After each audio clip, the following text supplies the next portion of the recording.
Bonjour à tous. Aujourd'hui, un coin du ciel à la maison. Si l'Éternel ne bâtit la maison, ceux qui la bâtissent travaillent en vain. Si l'Éternel ne garde la ville, celui qui la garde veille en vain. Psaume 127 au verset 1. Nous qui vivons à la fin des temps, avons le privilège d'étudier l'Ancien Testament en relation avec le Nouveau. Notre foi et notre courage devraient être renforcés tandis que nous voyons s'accomplir les prophéties. Mais combien d'incroyants n'y a-t-il pas? Combien ne révèlent-ils pas leur égoïsme et leur manque de bonté dans leurs relations les uns avec les autres? Combien de soi-disant chrétiens ne semblent-ils jamais satisfaits à moins d'être engagés dans des controverses ou des querelles? Combien de cercles de famille sont brisés parce que leurs membres acceptent les suggestions de Satan et y répondent? Au ciel, on n'entend aucun mot déplaisant.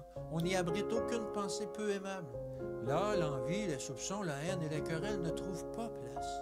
Une harmonie parfaite règne dans les parvis célestes. Satan connaît bien le ciel, de même que l'influence des anges.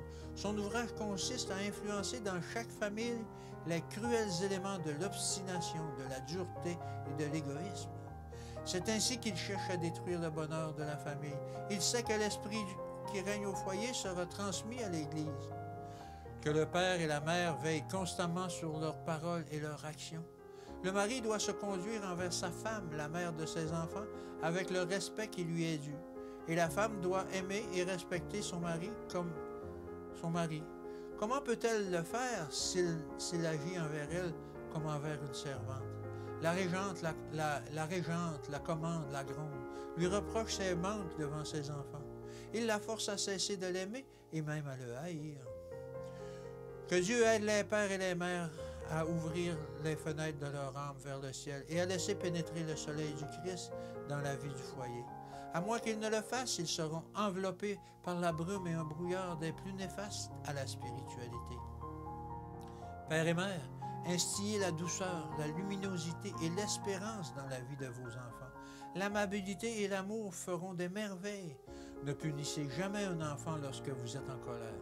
En agissant ainsi, vous vous comportez comme des enfants adultes qui n'ont pas laissé derrière eux le côté déraisonnable de l'enfance. Ferez-vous des efforts zélés afin de pouvoir dire « Lorsque je suis devenu un homme, j'ai fait disparaître ce qui était de l'enfant » ? Ne manquez pas, avant de corriger votre enfant, de parler à votre Père céleste. Lorsque votre propre cœur est adouci de sympathie, parlez à celui qui est en faute. Si la question peut être réglée sans l'usage de la verge, tant mieux, faites-le. Que l'Éternel vous bénisse et qu'il vous garde. Et encore une fois, je vous dis à demain.